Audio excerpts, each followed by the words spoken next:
दोस्तों, आज इस वीडियो में हम बात करेंगे पावर ऑफ कंपाउंडिंग के बारे में, जिसे आइंस्टीन ने दुनिया का 8वां अजूबा कहा है और इसका इस्तेमाल करके आज दुनिया के सबसे अमीर लोग अमीर बनते हैं और अमीर बने रहते हैं। तो आज इस वीडियो में मैं आपके साथ कुछ ऐसे सीक्रेट्स शेयर करने वाला हूं और डिटेल में हम इस पावर ऑफ कंपाउंडिंग के बारे में समझेंगे और कुछ ऐसे कॉन्सेप्ट जो हमें स्कूल और कॉलेज में नहीं सिखाए जाते हैं और इसी वजह से हमें लगता है कि अमीर बनना हमारे लिए एक इम्पॉसिबल चीज है। तो दोस्तों, इस वीडियो में हम देखेंगे कि पावर ऑफ कंपाउंडिंग क्या है, ये काम कैसे करती है और टाइम का कंपाउंडिंग में कितना बड़ा रोल होता है। और अगर अभी आपकी एज कम है, 20-22 साल है, तो ये वीडियो आपके लिए बहुत ही इंपॉर्टेंट होने वाला है, क्योंकि जितना जल्दी आप लाइफ में पावर ऑफ कंपाउंडिंग का यूज करने लग जाओगे आपके लिए उतना ही अच्छा रहेगा और आप जल्दी अमीर बन सकते हो और अपना पहला करोड़ उतना ही जल्दी कमा सकते हो। तो इसलिए इस वीडियो का एंड तक जरूर देखिएगा। So let's begin. तो सबसे पहले देखते हैं कि पावर ऑफ कंपाउंडिंग क्या है। इसे समझने के लिए हम एक एग्जांपल लेते हैं। दो दोस्त हैं, एक का नाम है बंटी और दूसरे का नाम है सनी। दोनों की एज 20 साल है, दोनों ने खूब पढ़ाई की और अब दोनों को एक अच्छी कंपनी में जॉब ऑफर होती है और वो दोनों 2 साल के लिए कॉन्ट्रैक्ट पर उस कंपनी में सेलेक्ट हो जाते हैं। दोनों बहुत ही खुश होते हैं और एक्साइटेड रहते हैं। तो कंपनी का बॉस उन्हें उनकी सैलरी डिस्कस करने के लिए बुलाता है और उन्हें 2 ऑप्शन देता है। सबसे पहला, अगले 2 साल तक के लिए 1 लाख पर मंथ की सैलरी ले सकते हैं और दूसरा ऑप्शन कि वह लोग 1 रुपया पर मंथ की सैलरी ले सकते हैं। बट फर्क इतना होगा कि दूसरे ऑप्शन में हर महीने उनकी सैलरी अगले 2 साल तक डबल होती रहेगी। मतलब कि पहले महीने उनको 1 रुपया मिलेगा, दूसरे महीने 2 रुपए और तीसरे महीने 4 रुपए एंड सो ऑन। अब बंटी यहाँ पर पहला ऑप्शन चुनता है क्योंकि उसे तो एक फिक्स्ड 1 लाख रुपए की सैलरी दिखाई देती है और वो पहला ऑप्शन चुन लेता है। बट सनी को कंपाउंडिंग की ताकत के बारे में पता होता है तो वो दूसरा ऑप्शन चुनता है, जिसके कारण बंटी और उसके दोस्त सनी का मजाक उड़ाते हैं कि तूने तो यार 1 रुपए की सैलरी ले ली है। अब इसे फास्ट फॉरवर्ड करके समझते हैं। बंटी को हर महीने 1 लाख रुपए मिलेंगे, मतलब कि अगले 2 साल तक उसे मिलेंगे 24 लाख रुपए,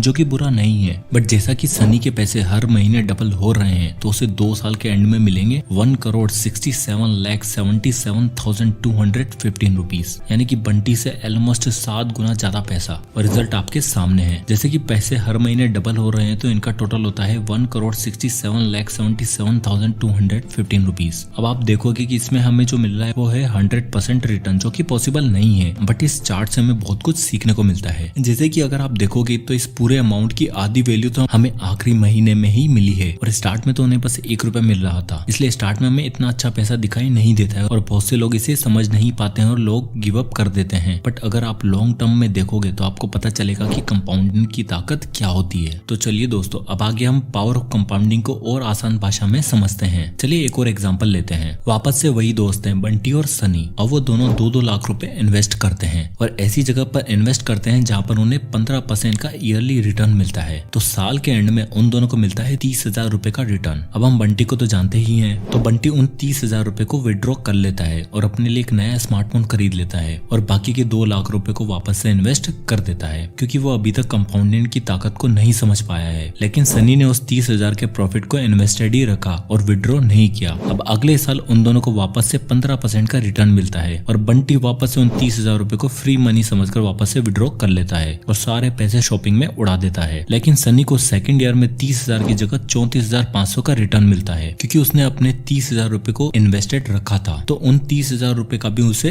रिटर्न मिला है। इसलिए सनी को दूसरे साल 4,500 रुपए ज्यादा इंटरेस्ट मिला। अब दोस्तों, यहाँ तक आपको समझ आ रहा होगा और अभी ये अमाउंट आपको इतना बड़ा नहीं लग रहा होगा और आपको पता है कि आप इससे तो अमीर नहीं बन पाओगे। अब फास्ट फॉरवर्ड करके आगे जाते हैं और मान लो कि 15 साल निकल गए हैं। बंटी हमेशा की तरह अपने 15% रिटर्न को विड्रॉ कर लेता है और अपने शौक में उड़ा देता है। तो सनी को 15 साल बाद जो रिटर्न मिलेगा वो है 2,12,000 रुपए, यानी कि जहाँ बंटी को अभी भी साल के 30,000 रुपए इंटरेस्ट ही मिल रहा है, जबकि सनी को मिल रहे हैं 2 लाख रुपए और बंटी का अभी भी टोटल अमाउंट 2 लाख रुपए ही है, जबकि सनी का टोटल अमाउंट कंपाउंड होकर हो गया है 16,27,412 रुपए, यानी कि बंटी के अमाउंट से लगभग 8 गुना ज्यादा। तो ये होता है पावर ऑफ कंपाउंडिंग। एक तरफ अगर आप अपने रिटर्न को नहीं निकालते हो और उसे भी साथ ही साथ ग्रो होने देते हो तो कुछ ही सालों में आपका पैसा कई गुना ज्यादा बढ़ जाता है। अब ऐसा क्यों हुआ? क्योंकि बंटी जी रहा था सिंपल इंटरेस्ट की लाइफ और सनी जी रहा था कंपाउंड इंटरेस्ट की लाइफ। अब दोस्तों, में स्कूल में कंपाउंड इंटरेस्ट तो पढ़ाया जाता है बट उसे अच्छे से लाइफ में यूज कैसे करना है वो नहीं सिखाया जाता है और स्कूल में ये कॉन्सेप्ट हमें बहुत ही मुश्किल लगता है। इसलिए हम हमेशा सिंपल इंटरेस्ट की लाइफ जीना ही पसंद करते हैं, क्योंकि वो हमें आसानी से समझ आ जाता है। बट अगर आप सही समय पे पावर ऑफ कंपाउंडिंग की ताकत को समझ जाते हो तो आप कुछ ही सालों में अमीर बन सकते हो। तो अब टाइम की बात आ रही है तो देखते हैं टाइम का कितना बड़ा रोल होता है पावर ऑफ कंपाउंडिंग में।